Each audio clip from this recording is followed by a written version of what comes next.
श्री चंद्रशेखर जी। माननीय सभापति जी, जय भीम। महामहिम राष्ट्रपति जी के अभिभाषण पर धन्यवाद प्रस्ताव पर बोलने को आपने मुझे अवसर दिया, इसके लिए मैं आपका आभारी हूं। सभापति महोदय, सर्वप्रथम मैं बहुजन समाज में जन्मे सभी संतों, गुरुओं, महान पुरुषों को नमन करता हूं, जिनमें महात्मा ज्योतिबा फूले, डॉक्टर बाबा साहब अम्बेडकर और मान्यवर काशीराम साहब को मैं याद भी करता हूं आज के दिन पर। साथ साथ नगीना की महान जनता और भीम आर्मी और हमारी पार्टी आज़ाद समाज पार्टी काशीराम के साथियों का भी धन्यवाद करता हूं।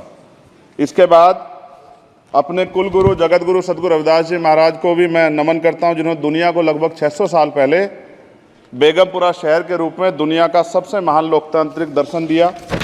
अध्यक्ष महोदय, माननीय सभापति जी, 14 अगस्त 1947 को ये देश अंग्रेजों के अधीन था। 15 अगस्त 1947 को हम लोग आज़ाद हुए। 16 अगस्त 1947 को देश आज़ादी में था, लेकिन धन धरती राजपाट में बंटवारा नहीं हुआ। जो साधन संसाधन थे उनमें बंटवारा सही रूप से न होने के कारण एक बहुत बड़ी आबादी सुविधाओं से वंचित और सम्मान से वंचित रह गई। उनको सम्मान देने के लिए और अंतिम व्यक्ति तक सुविधाएं पहुंचे, इसके लिए लोकतंत्र की व्यवस्था हुई। लेकिन आज़ादी के 70 साल बाद भी हम कहाँ खड़े हैं, इस पर ये चिंता का विषय है। मैं मानता हूं कि सामाजिक न्याय तभी होगा माननीय सभापति जी, जब जातीय जनगणना पूरी होगी और जातीय जनगणना कराई जाएगी और साथ साथ संख्या के आधार पर आरक्षण जो है वंचित वर्गों का बढ़ाया जाएगा। उसके साथ साथ जब राष्ट्रपति जी अभिभाषण पे बात रख रही थी तो उन्होंने शहरी और ग्रामीण क्षेत्रों के विकास की बात कही और ये भी कहा कि दुनिया में सबसे उत्तम शहर हमारे यहाँ बने। लेकिन माननीय सभापति जी, 70% आबादी तो गांव में निवास करती है, तो गांव की आबादी के बारे में भी सोचना होगा कि उनका जीवन कैसे बदले। माननीय सभापति जी, उच्च शैक्षणिक संस्थानों में बहुजन समाज के जो छात्र हैं उनके साथ कास्ट एट्रोसिटी हो रही है, निरंतर उनकी हत्या हो रही है। साथ साथ जो सरकारी कर्मचारी हैं दफ्तरों में, उनके साथ भी जो SC ST OBC और मुस्लिम और अन्य धार्मिक अल्पसंख्यक, उनके साथ भी माननीय सभापति जी जातिगत और धार्मिक जो है शोषण किया जा रहा है। इसलिए मेरी मांग भी है कि पुरानी पेंशन को भी अध्यक्ष जी बहाल किया जाए। जो कर्मचारी देश की सेवा में लगे हैं उनका भी सम्मान होना चाहिए। साथ साथ सभापति जी, भाजपा ने चुनावी लाभ के लिए सबका साथ सबका विकास के नारे दिए जो खोखले हैं, क्योंकि 10 साल में दलित, पिछड़े, आदिवासी, मुस्लिम और अन्य धार्मिक अल्पसंख्यक के जो अत्याचार हुए हैं वो किससे छिपे हुए नहीं हैं। ये गलत है, ये बंद होना चाहिए। सभापति महोदय जी, महामहिम राष्ट्रपति जी के अभिभाषण में निजी क्षेत्रों में SC ST OBC को रिजर्वेशन देने का कोई उल्लेख नहीं हुआ है, जो कि आज चर्चा का विषय, क्योंकि 98% प्राइवेट सेक्टर है, 2% सरकारी सेक्टर है, तो 98% प्राइवेट सेक्टर में भी हमारी हिस्सेदारी की बात होनी चाहिए। माननीय सभापति जी, आशा कार्यकर्ताओं, आंगनबाड़ी वर्करों, भोजन माताओं के वेतन वृद्धि पे भी कोई उल्लेख नहीं हुआ है, वो भी अभी नंगे, उन पर भी सोचना पड़ेगा। माननीय सभापति जी, जिस क्षेत्र से मैं चुन के आऊँ नगीना से, वो बहुत पिछड़ा क्षेत्र है। उस क्षेत्र में कोई विशेष आर्थिक पैकेज नहीं दिया गया, रोजगार की सेवाएं नहीं है, नौजवान पलायन करता है। IIT, IIM, एम्स, केंद्रीय विद्यालय आदि शिक्षा में और चिकित्सा संस्थानों की स्थापना होनी चाहिए, जो कि नहीं है। और माननीय सभापति जी, मानसून सत्र आ गया है, मेरा क्षेत्र बाढ़ से बहुत प्रभावित है, इसलिए मैं आपसे आग्रह करूंगा कि वहां के लोगों को बाढ़ से निजात दिलाई जाए। माननीय सभापति जी, चीन हमें आंख दिखा रहा है और लगातार हमारे देश की सीमाओं में घुसपैठ कर रहा है, इसलिए अग्निवीर योजना को हटाकर पुनः सेना भर्ती शुरू की जाए और साथ साथ भारत की सबसे प्राचीन व बहादुर रेजिमेंट में से एक चमार रेजिमेंट को पुनः बहाल करा जाए, ऐसा भी मेरा आपसे आग्रह है। माननीय सभापति जी, पिछले सारे प्रधानमंत्रियों ने मिलकर जितना कर्ज लिया है उससे दुगना कर्ज हमारे वर्तमान के प्रधानमंत्री जी ने लिया है। किसान अगर अपना कर्ज माफ कराने के लिए जाता है तो लाठी झेलनी पड़ती है, जबकि सरकार ने धन्ना सेठों का 15 लाख करोड़ रुपए माफ किया है।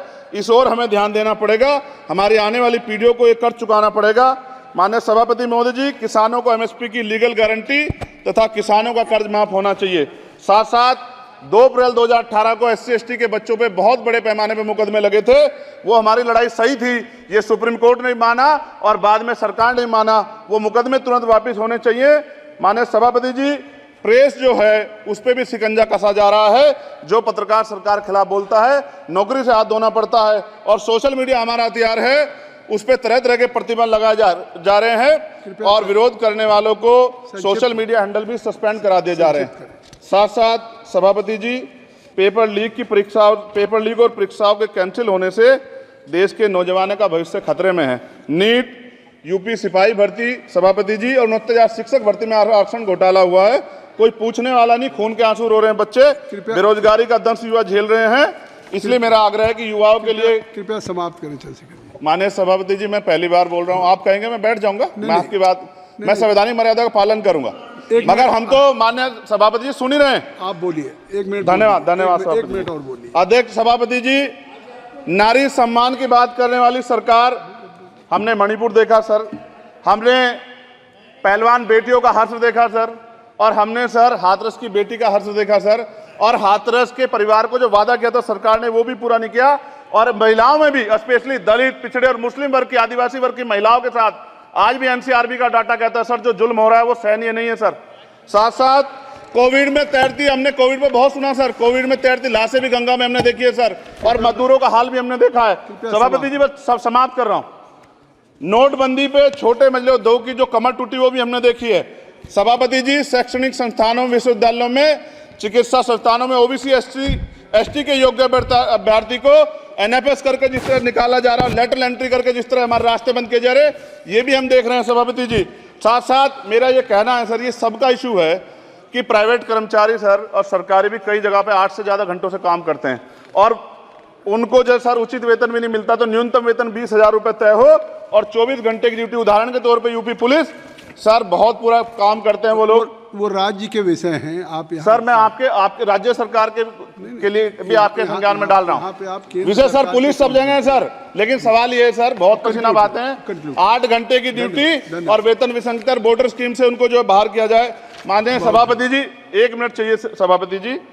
राष्ट्रपति जी ने धर्म के बारे में बात की थी, राम मंदिर से पहले हमारे गुरुघर तुगलकाबाद का फैसला आया था राष्ट्रपति जी, वो सभापति जी अभी तक दिल्ली में स्थित सदगुरु रविदास जी महाराज का गुरुघर नहीं बना। साथ साथ सभापति जी, अपनी बात को खत्म करते हुए मैं आपसे कहना चाहता हूं कि जितना देश दूसरों का है सर, इतना हमारा भी है।